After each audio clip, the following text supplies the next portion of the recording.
Captain Lee Soo-jin walked into the biggest room she had ever seen in her life. The walls were so tall they seemed to touch the sky, and the ceiling was covered with stars that moved and danced like living things. All around her sat creatures that looked like they came from her worst nightmares, but she kept her face calm and her hands steady. The room was filled with aliens from every corner of the galaxy. The Garathians were huge and covered in thick fur that looked like steel wool. Their eyes glowed red in the dim light, and when they breathed, steam came out of their mouths like dragons. The Kelthans wore armor that was fused to their skin, making them look like walking tanks. Their metal claws clicked against the floor as they shifted. In their seats at the front of the room sat Chancellor Vextar, the leader of the Galactic Council. He looked like a giant lizard that had learned to walk on two legs. His scales were dark green, and they shimmered when he moved. His yellow eyes were cold and calculating, and his forked tongue flicked out to taste the air every few seconds. When he spoke, his voice sounded like rocks grinding together. Soo-jin was the only human in the room, and she looked tiny compared to everyone else. She wore a simple blue uniform that marked her as a captain in the Earth Defense Force. Her black hair was pulled back in a neat bun, and her dark eyes missed nothing as she looked around the room. She was small and thin, and to the aliens she probably looked like a child who had wandered into the wrong place. Chancellor Vextar stood up, and the room fell silent. His massive form cast a shadow over the holographic display in the center of the room. The display showed a planet that looked like it was covered in fire and smoke. Red lightning crackled across its surface, and the image seemed to pulse with danger. "This is Cairo 7, the Chancellor said, his voice echoing through the chamber. "It is what your kind calls a death world, but it is unlike any death world we have ever encountered. The creatures on this planet are not just dangerous, they are intelligent, and they are learning." The holographic display changed to show footage from surveillance drones. The images were hard to watch. Creatures the size of buildings stalked through burning forests. Their roars were so loud they shook the camera. The ground cracked under their feet as they moved, and trees that had stood for thousands of years fell like twigs. Soo-jin watched the footage carefully. Her training had taught her to look for patterns and weaknesses even in the most dangerous situations. She saw how the creatures moved in groups and how they seemed to communicate with each other. These were not mindless beasts, these were organized hunters. The Chancellor continued his briefing. The creatures of Cairo 7 have somehow learned to operate spacecraft. They are launching raids on nearby colonies and destroying everything in their path. We have lost 17 settlements in the past month alone. The attacks are getting more frequent and more coordinated. The holographic display showed the wreckage of a space station.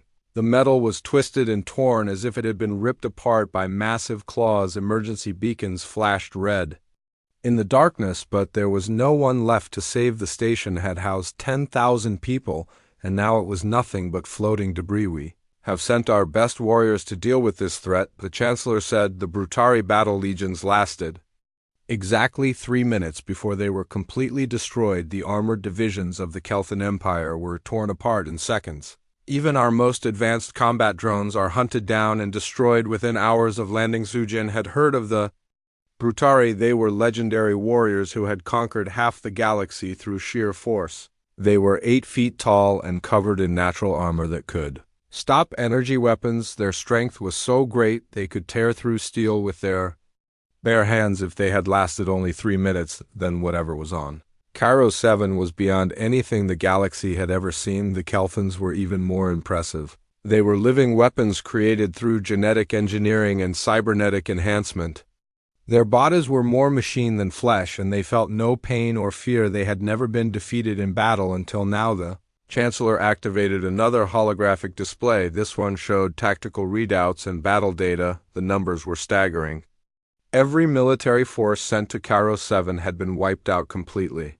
There were no survivors, no prisoners, no one left to tell what had happened. The planet seemed to swallow entire armies without a trace. The various alien delegates began to whisper among themselves. Their voices created a low rumble that filled the chamber. Soo-jin could hear fear in their conversations. These were species that had ruled the galaxy for thousands of years, and now they were afraid of a single planet. "We are running out of options," the Chancellor said, his voice heavy with frustration. "The creatures of Cairo 7 are becoming bolder with each successful raid. They are learning our tactics and adapting to our weapons. Soon they will be strong enough to threaten. The core worlds of the galaxy. Sujin had been listening quietly, but now she stepped forward. Her voice was clear and steady when she spoke. I will go to Cairo 7 alone. The chamber erupted in laughter. The sound was deafening as hundreds of alien voices joined together in amusement. The Garathian ambassador laughed so hard his belly shook and tears streamed down his furry face. A Kelthan warrior's mechanical voice box created a sound like grinding gears as he tried to laugh. Little human one of them called out, "You cannot be serious. Your species can barely survive on your own peaceful worlds. How do you expect to face the creatures that destroyed our greatest warrior?" Sujin waited for the laughter to die down before she spoke again. Her voice was calm and confident. I have studied all the available data about Cairo 7. The creatures there are indeed powerful, but they are not invincible. Every predator has weaknesses, and every hunter can be outmaneuvered. The Chancellor leaned forward, his yellow eyes studying Sujin intently. And what makes you think you can succeed where our greatest warriors have failed? Sujin smiled, and for just a moment something dangerous flickered in her eyes. Because I am human, and humans are the ultimate survivors. We come from a world that spent millions of years trying to kill us, and we are still here. We have faced extinction events, ice ages, and predators that make your warriors look like children playing with toys. The room fell silent as the aliens absorbed her words. They had always thought of humans as a weak species barely worth notice in the grand scheme of galactic politics. But there was something in Sujin's voice that made them pause, something that suggested there might be more to humans than met the eye. The Chancellor considered her words for a long moment. The desperation in the room was clear. They were running out of options and time. Very well, he said finally. We will give you a ship and basic supplies, but understand that we do not expect you to return. This is likely a suicide mission. Sujin nodded her acceptance. She had known from the moment she volunteered that she might not survive, but that did not matter. What mattered was that someone had to try, and she was the best choice for the job. As the council session ended, Sujin received a message on her personal communicator. It was from her brother Park Minho back on Earth. The message was simple, but it carried the weight of her entire family's hopes and fears. The family is proud of you, Sister Hunt. Well, Sujin smiled as she read the message. Her brother understood what she was about to do. These were not just words of encouragement, they were a reminder of who she was and where she came from. She was carrying with her the legacy of every human who had ever faced impossible odds and refused to give up. She was about to enter the most dangerous place in the galaxy. Alone, but she was not really alone. She carried with her the strength of her ancestors, the wisdom of her people, and the unbreakable will that had made humans the survivors they were. The other delegates watched as Sujin prepared to leave. Many of them were already planning her funeral, but a few were beginning to wonder if they had underestimated this small, quiet human. Perhaps there was something about her species that they had failed to understand. Sujin gathered her equipment and prepared for the journey ahead. She knew that Cairo 7 would test every skill she had ever learned and push her to the very limits of human endurance. But she also knew that she was ready for whatever waited for her on that distant world. The hunt was about to begin. Sujin's small ship cut through the atmosphere of Cairo 7 like a knife through flesh. The planet's twin suns were setting, and they painted everything in shades of blood red. The ship's computer was screaming warnings at her, telling her that massive life forms were moving toward her landing site, but Sujin ignored the alarms. She had expected this. Through the viewport she could see the surface of the planet, and it was like looking into a nightmare. The trees were taller than the biggest buildings on Earth, and their trunks were black as night. Lightning crackled between the branches, but it was not normal lightning. It was red, and it seemed to pulse with its own heartbeat. The ground was covered in a thick mist that moved like it was alive. Strange shapes darted through the fog, too fast for her eyes to follow, but she caught glimpses of claws and teeth that glowed in the darkness. The very air seemed to vibrate with danger, and her ship's sensors were going crazy trying to track all the threats. Sujin landed her ship in a clearing that was surrounded by the massive trees. The moment her engines shut down, the forest around her came alive with sounds that made her blood run cold. Roars that could shatter glass echoed through the darkness, and the ground shook under the weight of something Huge, moving through the trees, she sat in her pilot's seat for a moment and closed her eyes. Her grandmother had taught her breathing exercises when she was a child, techniques that warriors had used for thousands of years to calm their minds before battle. She breathed in slowly and let the fear wash over her, and then flow away. Fear was natural, but it did not have to control her. The ship's external cameras showed her what was waiting outside. Creatures that looked like they had been designed by someone's worst nightmares were gathering at the edge of the clearing. The smallest ones were the size of horses, and they moved on 6 legs that ended in claws like daggers. Their eyes glowed green in the darkness, and their mouths were full of teeth that looked like broken glass. Behind them came something much larger. A creature that stood 12 feet tall on 2 massive legs. Its body was covered in scales that looked like black armor, and its head was shaped like a wolf's but 3 times the size. Its fangs were as long as swords, and when it breathed, steam came out of its nostrils. The other creatures cowered when it appeared, and Sujin knew she was looking at an alpha predator. The creature was called a shadow maw, according to the files she had studied. It was the apex predator of Kairos 7, and it had never been defeated in battle.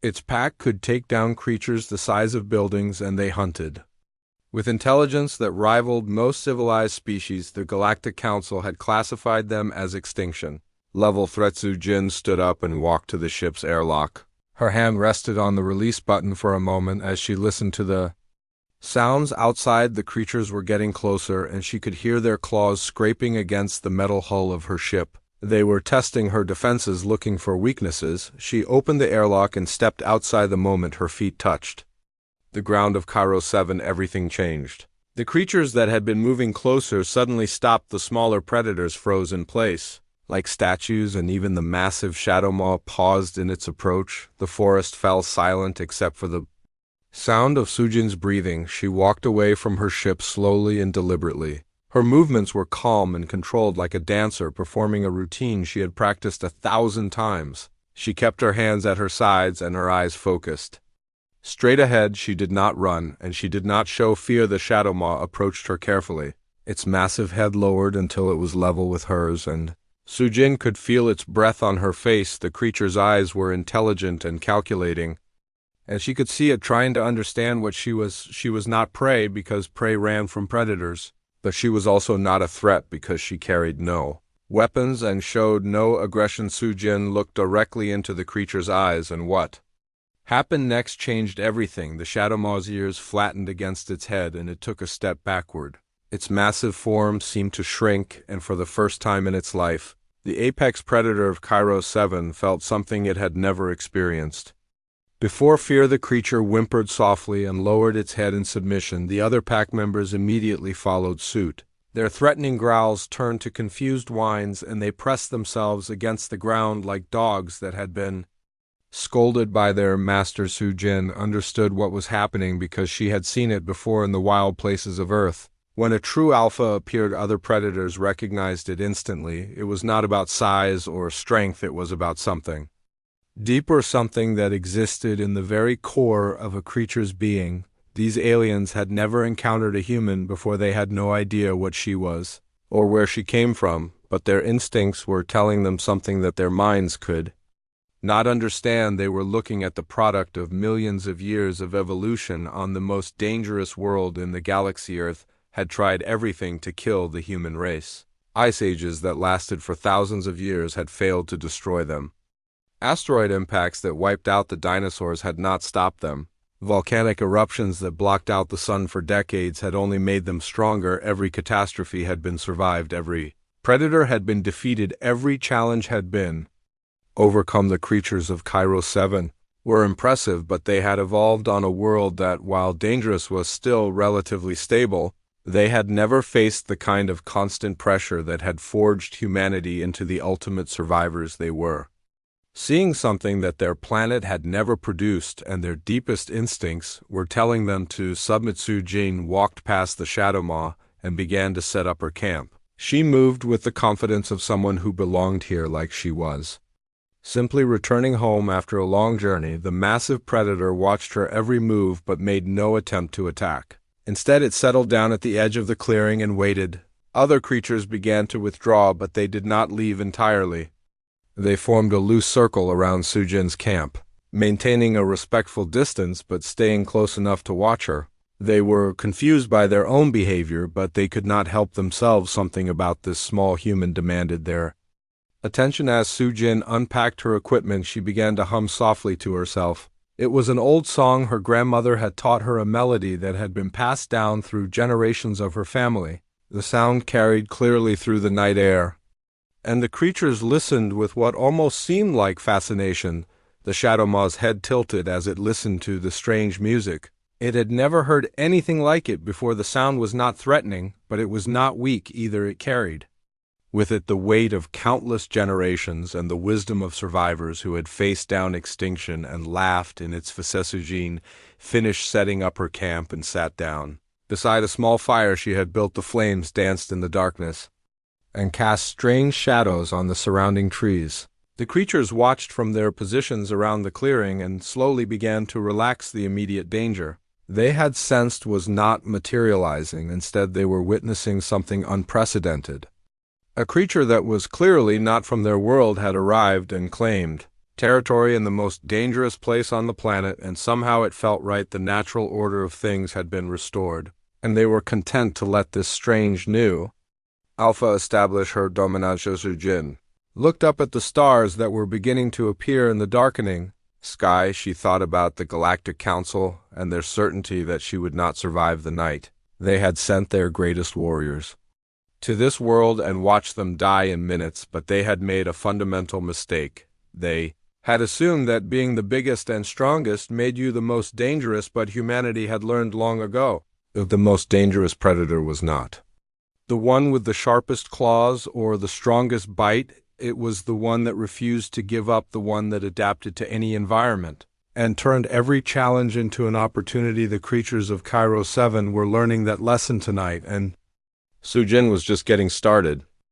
By the time the sun rose over Cairo 7, word had spread throughout the planet's vast ecosystem in ways that no scientist could explain. The creatures of the Deathworld had their own methods of communication that went beyond simple sound or sight.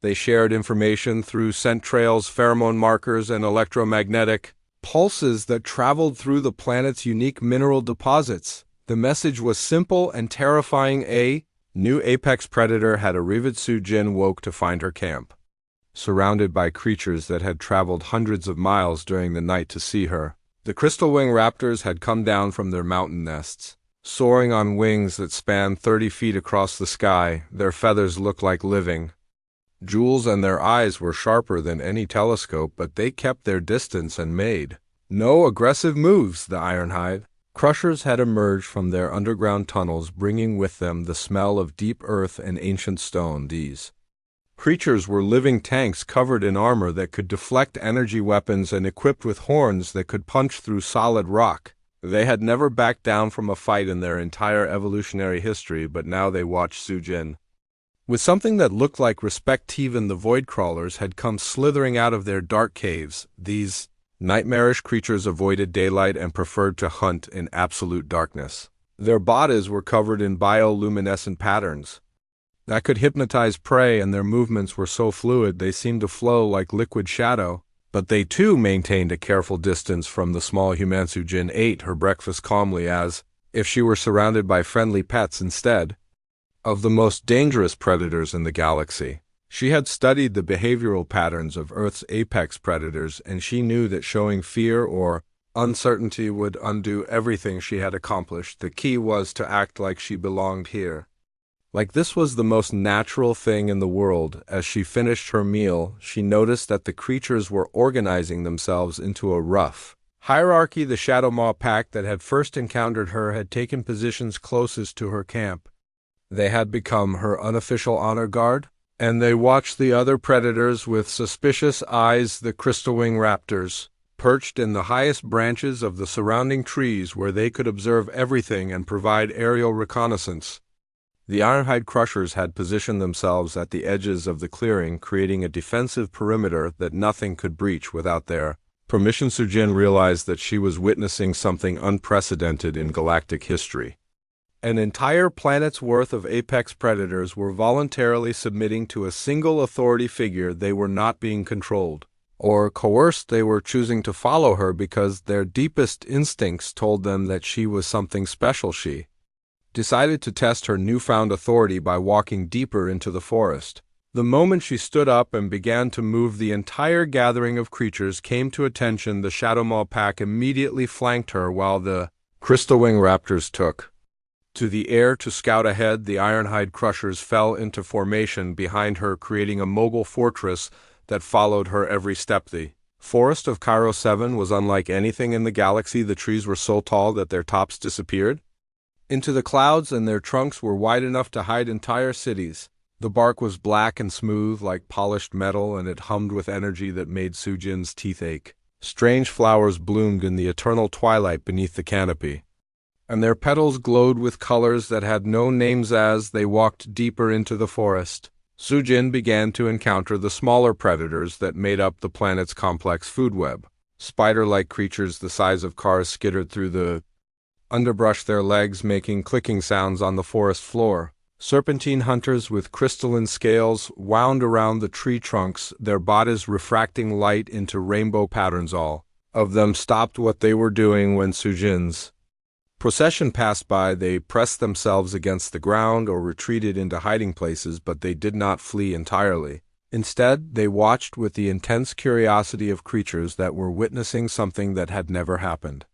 Before Sujin came to a stop in a clearing that was dominated by a single massive tree. This tree was different from the others. Its trunk was silver instead of black, and its branches were covered in leaves that looked like they were made of liquid starlight. The tree pulsed with a rhythm that matched Sujin's heartbeat, and she realized that this was one of the planet's neural centers. The trees of Cairo 7 were connected by an underground network of roots that allowed them to share information across vast distances. The planet itself was semi-sentient, and it had been watching everything that happened since Sujin's arrival. Now, it was trying to understand what she was and why the predators were following her. Sujin placed her hand against the tree's silver bark and felt a jolt of electricity run through her body. For a moment, she was connected to the planet's vast consciousness, and she could feel its confusion and curiosity. It had never encountered anything like her before, and it was searching through its ancient memories for some reference point. Through the connection, Sujin shared her own memories with the planetary mind. She showed it images of Earth's history, the long, slow process of evolution that had shaped humanity into what it was today. She shared the memory of the first humans who had walked out of Africa and spread across the world, conquering every environment they encountered.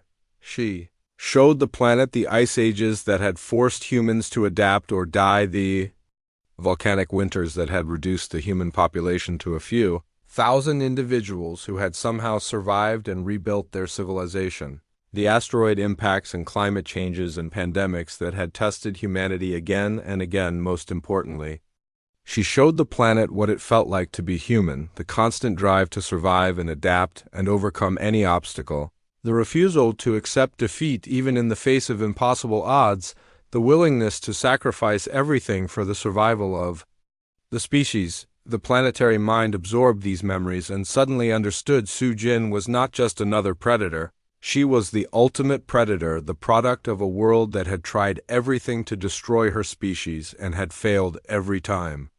She carried in her genes the accumulated wisdom of millions of years of survival and adaptation.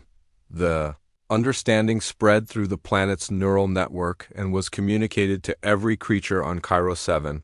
The predators that had been following Sujin felt a sudden shift in their perception of her. They had known she was special, but now they understood exactly what she was. She was the apex predator of apex predators, the hunter that had learned to hunt other hunters, the survivor that had outlasted extinction itself, the creatures around. Sujin began to make sounds that had never been heard on Cairo 7 before. They were sounds of submission and respect and something that almost seemed like worship. The Shadowmaw pack lowered their heads until their muzzles touched the ground. The Crystalwing Raptors folded their wings and settled on the forest floor. The Ironhide Crushers made deep rumbling sounds that seemed to come from the very core of their being. Sujin removed her hand from the tree and the connection faded, but the understanding remained. She had made contact with the planet itself and had been accepted as its new dominant species. The creatures of Cairo 7 were no longer just following her, they were pledging their allegiance to her. She looked around at the assembled predators and smiled. It was a gentle expression, but somehow it carried more authority than any roar or threatening gesture. These creatures had spent their entire lives being the most dangerous things in their environment, but now they had encountered something that made them feel safe for the first time in their evolutionary history. The predators of Cairo 7 had found something they could look up to, something that represented the ultimate expression of everything they aspired to be. They had found their perfect alpha, and they were content to follow her wherever she led. Then Sujin began to walk back toward her camp, and her new pack followed her with absolute loyalty. The most dangerous planet in the galaxy had just become the most peaceful, and it was all because a small human woman had reminded its creatures what true strength looked like. 3 days had passed since Sujin's arrival on Cairo 7, and the transformation was remarkable.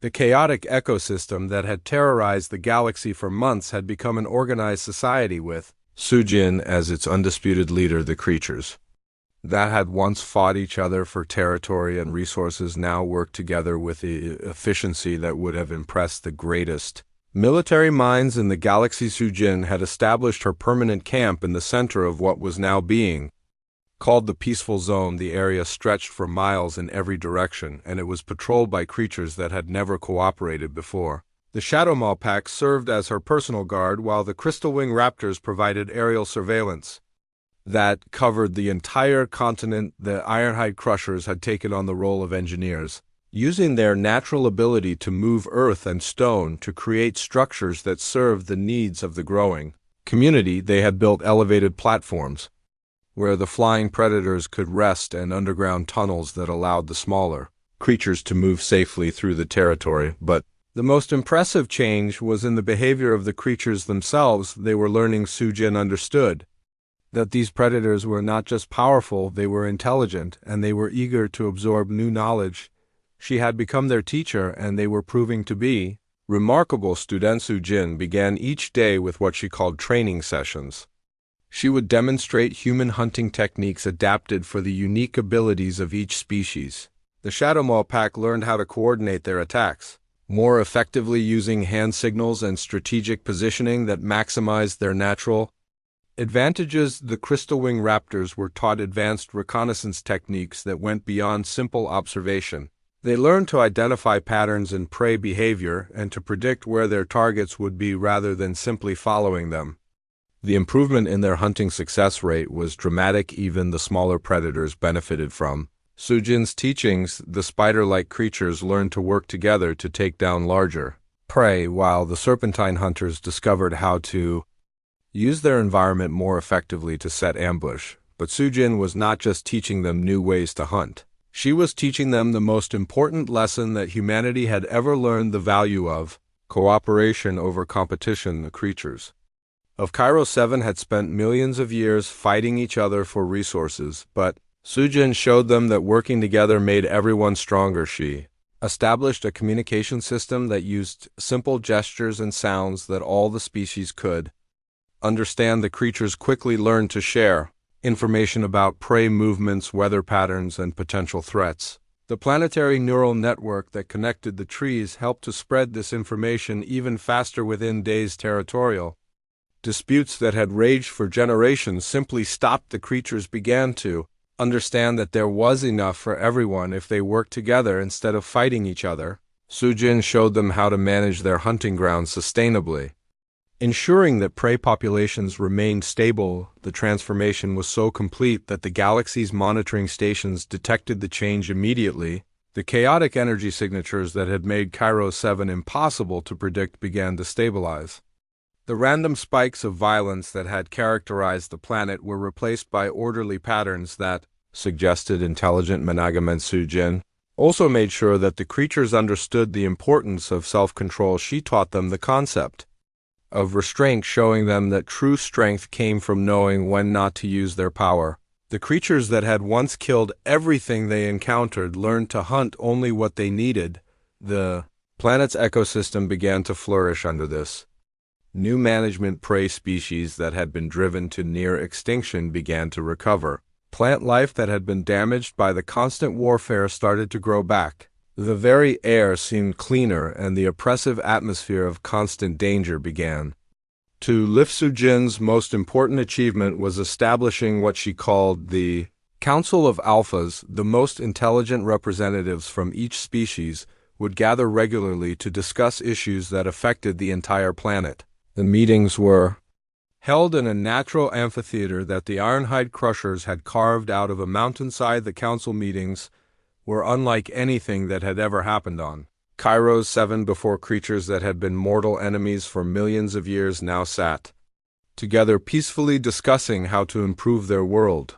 The Shadowmaw pack leader would share information about prey migrations, while the Crystal Wing Raptor Chief would report on weather patterns observed from high altitude. Desu Jin served as the moderator for these meetings, but she was careful not to dominate the discussions. She wanted the creatures to learn how to solve problems themselves rather than simply relying on her for answers. The results were impressive as the creatures began to develop their own solutions to challenges that had plagued them for generations.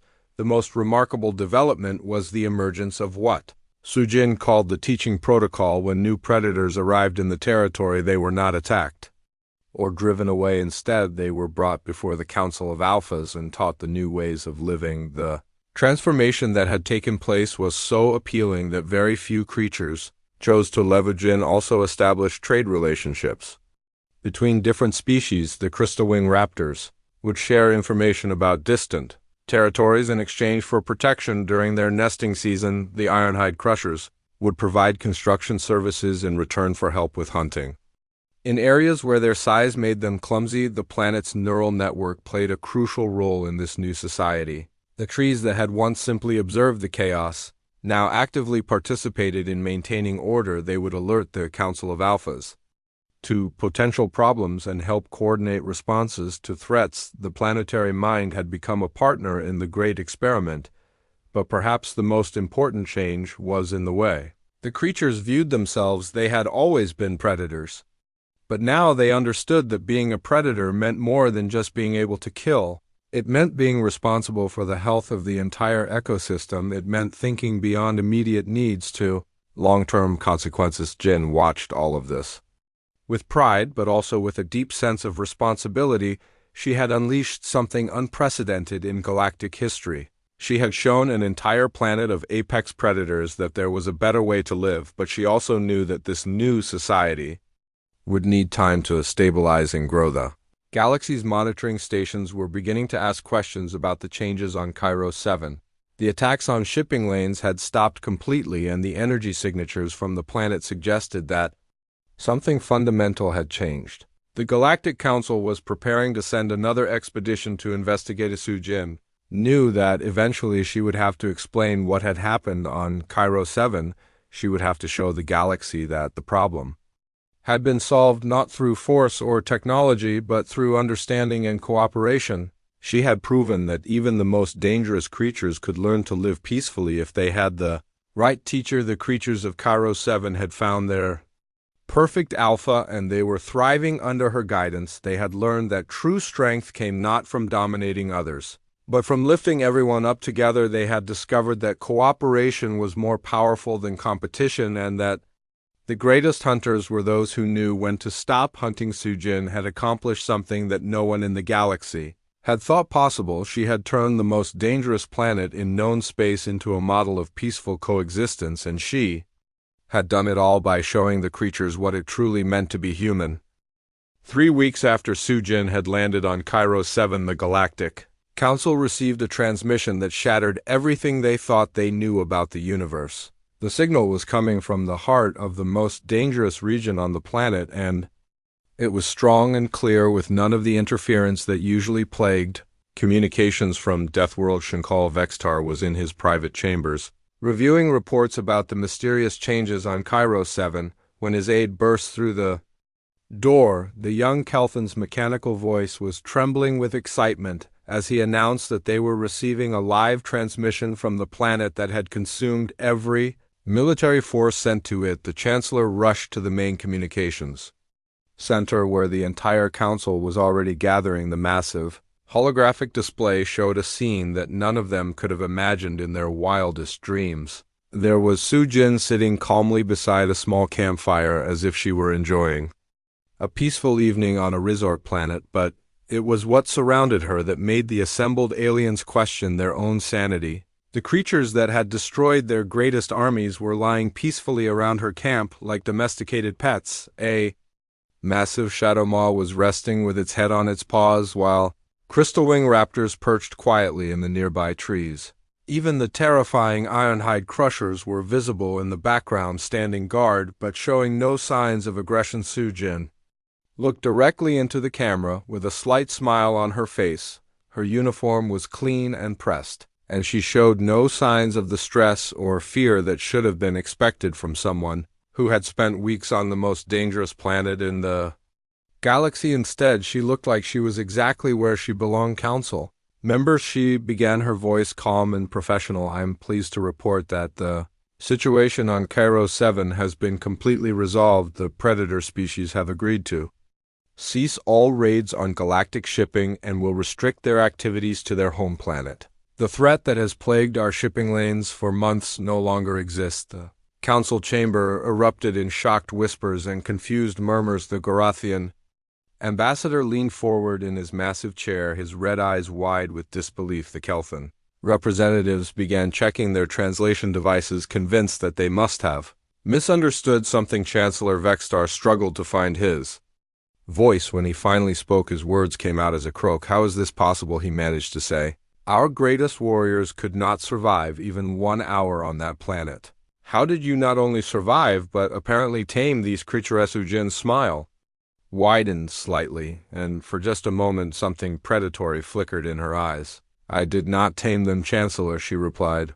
I simply reminded them of something they had forgotten about the nature of true predators. You see, these creatures are indeed apex predators in their own environment, but they evolved on a world that, while dangerous, was relatively stable. She gestured to the creatures around her, and several of them looked up at the sound of her voice. The shadow maw's tail wagged slightly like a massive dog responding to its owner's attention. These magnificent beings never had to develop the kind of adaptive survival instincts that true Deathworld survivors possess, she continued. They never faced the constant pressure of a world that was actively trying to exterminate them. They never had to learn what it truly means to refuse to give up. The Chancellor's scaled face showed complete confusion. What are you saying? He asked. Sujin stood up and walked closer to the camera.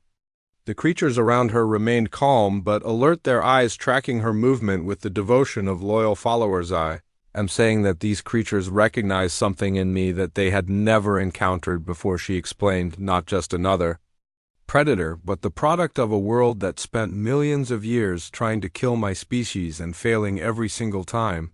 They saw in me the culmination of natural selection pushed to its absolute limits. The council members began to understand what she was saying, and the realization filled them with a mixture of awe and terror. The humans that they had dismissed as weak and insignificant were actually the survivors of conditions that made Cairo 7 look like a garden paradise. Sujin continued her explanation. When I arrived on this planet, the predators here sensed something in me that their deepest instincts recognized. I carry in my genes the accumulated wisdom of countless generations of survivors who faced down extinction events. And laughed in their face. She paused to let her words sink in before continuing. Earth is the real Deathworld, Chancellor. Not because it has the biggest predators or the most dangerous environment, but because it never stops testing its children. Ice ages, volcanic winters, asteroid impacts, climate changes, pandemics, every possible catastrophe has been thrown at humanity, and we are still here. The shadow maw beside her lifted its massive head and nuzzled against her hand like a cat seeking affection. The sight of the galaxy's most feared predator acting like a pet sent shockwaves through the council chamber. These creatures understand what you have failed to grasp, Sujin said as she scratched behind the shadow maw's ears. Humans are not just another species among many. We are the apex predators of apex predators. We are the hunters who learn to hunt other hunters. We are the survivors who turned a world that wanted to kill us into our home. The revelation sent ripples of shock through the galactic community within hours of the transmission. The species that had been considered barely worth notice were suddenly viewed as the most dangerous beings in the galaxy. Military commanders who had dismissed human applications for elite units began reviewing their policies. The Brutari Empire, whose warriors had been destroyed in minutes on Kairos 7, immediately sent ambassadors to Earth requesting military training. The Kelthan Republic, whose advanced combat cyborgs had been torn apart by the planet's predators, began studying human tactical manuals with religious devotion. But the most significant change was in how the galaxy understood the concept of survival itself. The aliens had always believed that being bigger, stronger, or more technologically advanced made you superior, but humanity had proven that the most dangerous predator was not the one with the sharpest claws or the strongest bite. It was the one that refused to give up, the one that adapted to any environment and turned every challenge into an opportunity, the one that looked at a world trying to kill it and decided to make it home. Sujin concluded her transmission by making an offer to the Galactic Council. The creatures of Kairos 7 have much to teach about predator behavior and ecosystem management, she said. I am prepared to establish a training facility here where representatives from other worlds can learn these techniques. The response was immediate. Requests for training flooded in from across the galaxy. Military academies that had never considered human instructors began competing for the chance to send their best students to Kairos 7. The planet that had once been the most feared location in known space became the most sought-after training ground. The Galactic Council officially recognized humanity as a major species with all the rights and privileges that came with that status. The vote was unanimous, with several species specifically noting that they were honored to share the galaxy with such remarkable survivors. But perhaps the most important change was in how humans saw themselves. For the first time in their history, they understood that they were not just another species struggling to survive in a hostile universe. They were the ultimate expression of what it meant to be alive, to adapt, to overcome any obstacle. Sujin had done more than solve the crisis on Kairos 7. She had revealed the truth about humanity's place in the galaxy. They were not the weakest species as everyone had assumed. They were the strongest in the only way that truly mattered. They were the ones who never gave up. And now the entire galaxy knew it. 6 months after Sujin's historic transmission from Kairos 7, the galaxy had transformed in ways that no one could have predicted. The revelation about humanity's true nature had sent shockwaves through every corner of civilized space, and the effects were still being felt across thousands of worlds. The Galactic Council had established the Kairos 7 Academy with Sujin as its first director. The facility was built using a combination of advanced alien technology and the natural construction abilities of the planet's creatures. The result was a training center that was unlike anything else in the galaxy. Students came from every major species to learn from Sujin and her team of human instructors. The curriculum covered everything from basic survival techniques to advanced predator psychology. The waiting list was over 3 years long, and governments were paying enormous sums to secure places for their best military personnel. The most popular course was called Understanding the Apex Mindset, and it was taught by Sujin herself. She would take groups of students into the deep wilderness of Kairos 7, accompanied by the planet's predators as living examples of the principles she was teaching. The first lesson was always the same. Sujin would stand in front of a mixed group of aliens from species that had dominated the galaxy for thousands of years and ask them a simple question. What makes a predator dangerous? The answers were always predictable: size, strength, speed, advanced weapons, superior technology. The students would list all the advantages their species possessed and explain how these made them superior. Hunter Sujin would listen patiently and then shake her head. You are all wrong, she would say. The most dangerous predator is not the one with the best tools or the strongest body. It is the one that refuses to accept defeat. She would then demonstrate this principle by walking unarmed into the territory of a creature that could kill her. In seconds, the students would watch in amazement as the massive predator would approach Sujin and then submit to her presence without any violence or coercion. The secret, Sujin would explain, is not in what you can do to your environment, but in how you adapt to what your environment does to you. Every challenge makes you stronger. Every setback teaches you something new. Every failure is just another step toward ultimate success.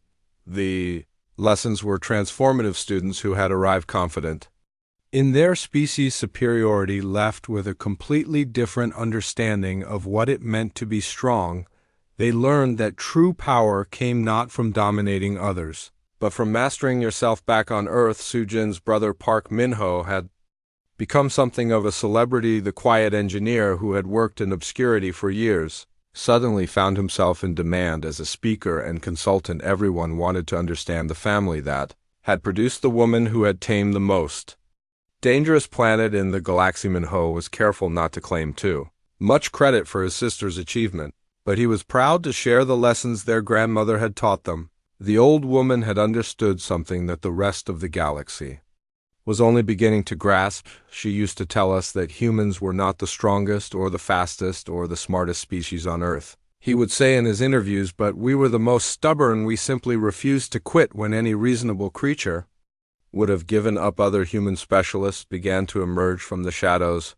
Dr. Kim Hae-won developed new techniques for terraforming hostile worlds.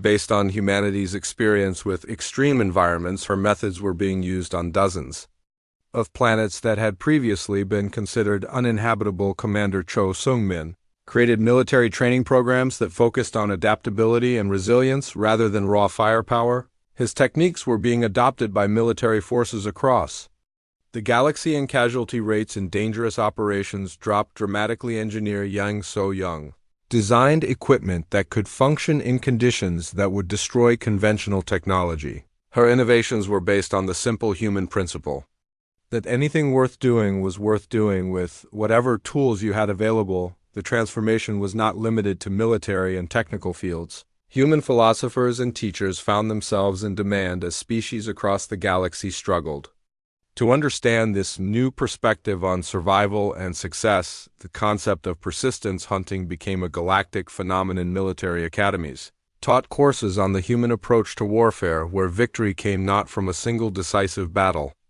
but from the willingness to keep fighting long after your enemy had given up. Diplomatic services began employing human negotiators who could outlast any opponent through sheer determination. Corporate leaders studied human business practices that emphasized long-term thinking and the ability to survive economic downturns that would destroy other companies. But perhaps the most important change was in how the galaxy viewed the concept of weakness itself. The aliens had always believed that being small or physically vulnerable made you inferior, but humanity had proven that the greatest strength was the ability to endure. Sujin remained on Cairo 7 for 2 more years.